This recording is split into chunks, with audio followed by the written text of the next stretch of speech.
Good evening, this is Chamod Fernando bringing you the news roundup.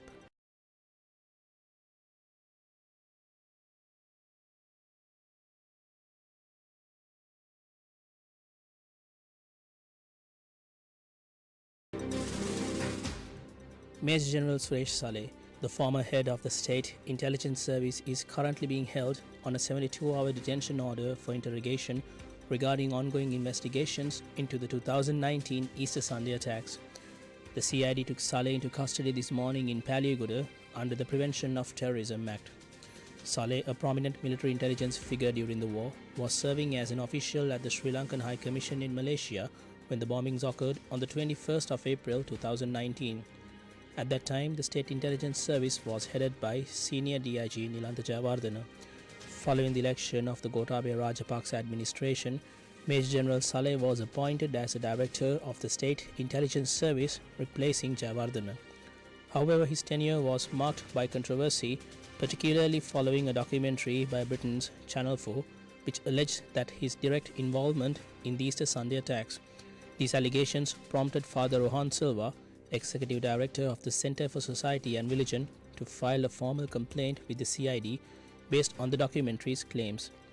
In November 2024, the CID informed the Fourth Magistrates Court that investigation into Saleh's alleged links were actively underway. Following the change in government, Suresh Saleh officially retired from his post as SIS Director in October 2024. In the meantime, the police held a media briefing on General Saleh's arrest, but failed to disclose why the former SIS chief was arrested when quizzed by the journalists today.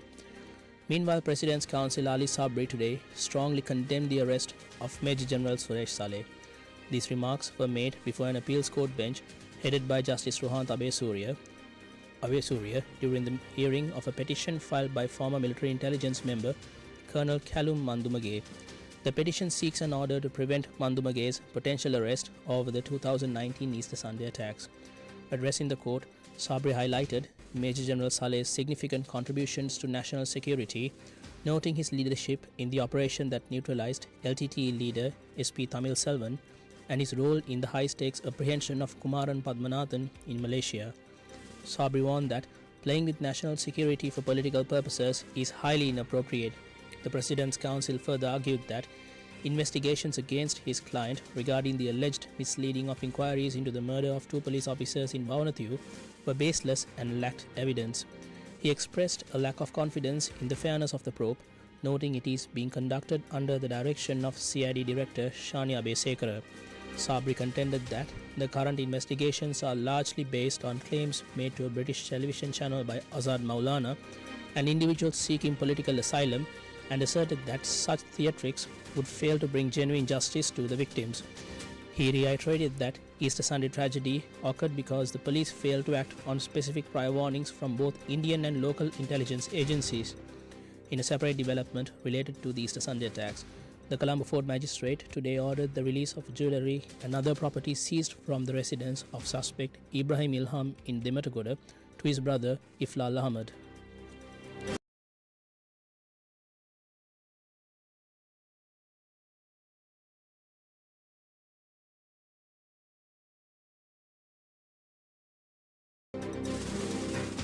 Anti-terrorism expert Professor Rohan Gunaratna issued a strong statement defending Major General Suresh Saleh today. Professor Gunaratna asserted that Saleh is innocent of any involvement in the 2019 tragedy, noting that at the time of the attacks, the general was studying at the National Defence College in India. He argued that the arrest is politically motivated and serves only the interests of two groups, the extremists who perpetrated the massacre and political radicals who propagate conspiracy theories to tarnish the reputation of the security forces. He called for a bipartisan approach to national security, urging Sri Lankan leaders to practice mature governance rather than playing politics with the nation's safety.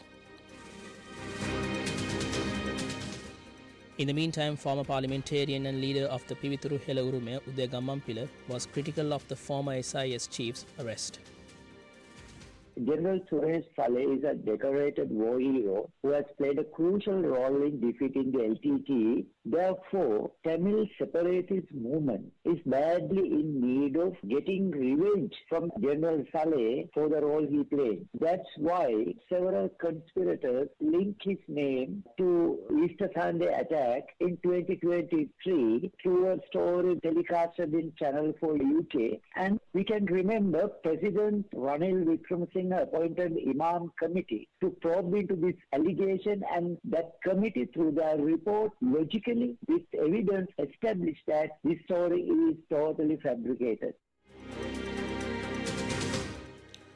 Venturing his thoughts on the arrest, he insisted that Major General Saleh's arrest is a calculated diversion tactic by the government intended to mask its misgivings.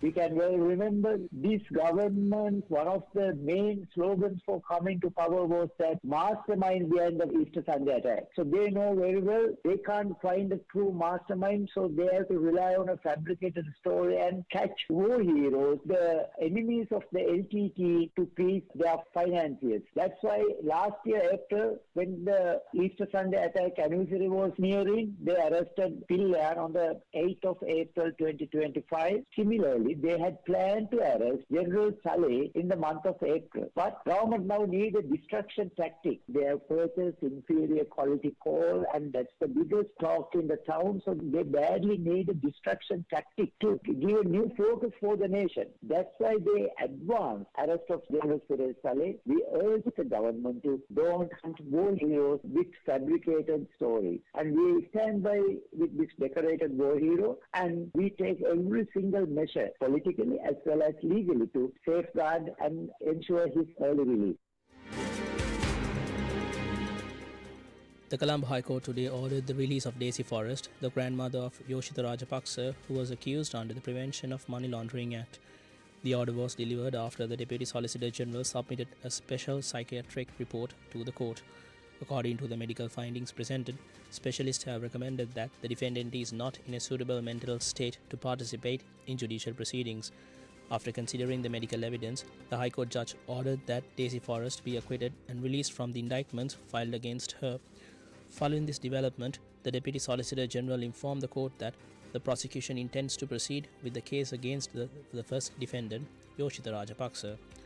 The case was originally filed by the Attorney General against both Rajapaksa and Daisy Forrest, alleging that they had committed an offence under the Prevention of Money Laundering Act by unlawfully acquiring assets and property valued at approximately 73 million rupees.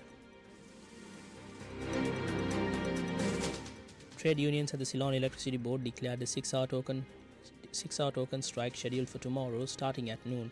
The Joint Alliance of Unions claims the government failed to provide positive responses to 8 key demands first submitted in January regarding worker rights. These demands include issues related to salaries, allowances, recruitment, and administrative policies. Further, they also protest against the CEB's move to go ahead with a plan to dissolve the board into 4 separate state-owned companies.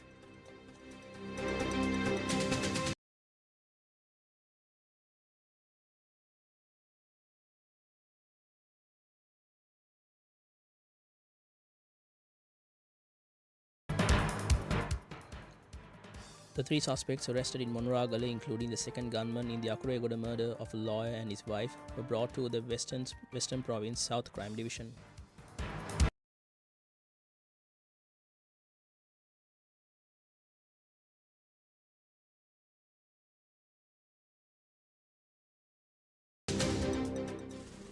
The All-Share Price Index of the Colombo Stock Exchange closed at 23,703.10 after gaining by 12.48 points. The S&P SL20 index ended at 6,685.27 points, following a 4.15 point gain. Turnover totaled 4 billion rupees.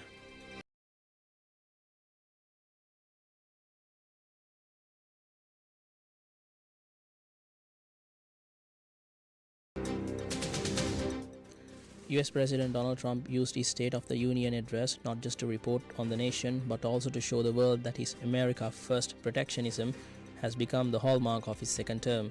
He expressed confidence in the continuance of the trade deals reached on tariffs with countries prior to the Supreme Court ruling.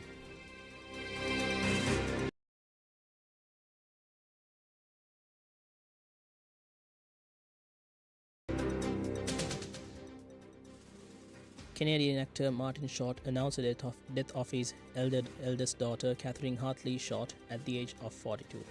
Foreign media quoting law enforcement reported her death as an apparent suicide.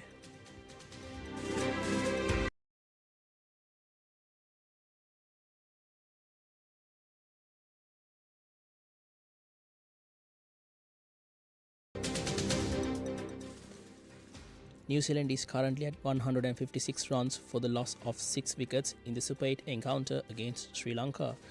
This match is absolutely crucial for Sri Lanka's semi-final hopes following their heavy 51-run defeat to England in their opener, which severely dented their net run rate. That's it from the news roundup. Have a good night.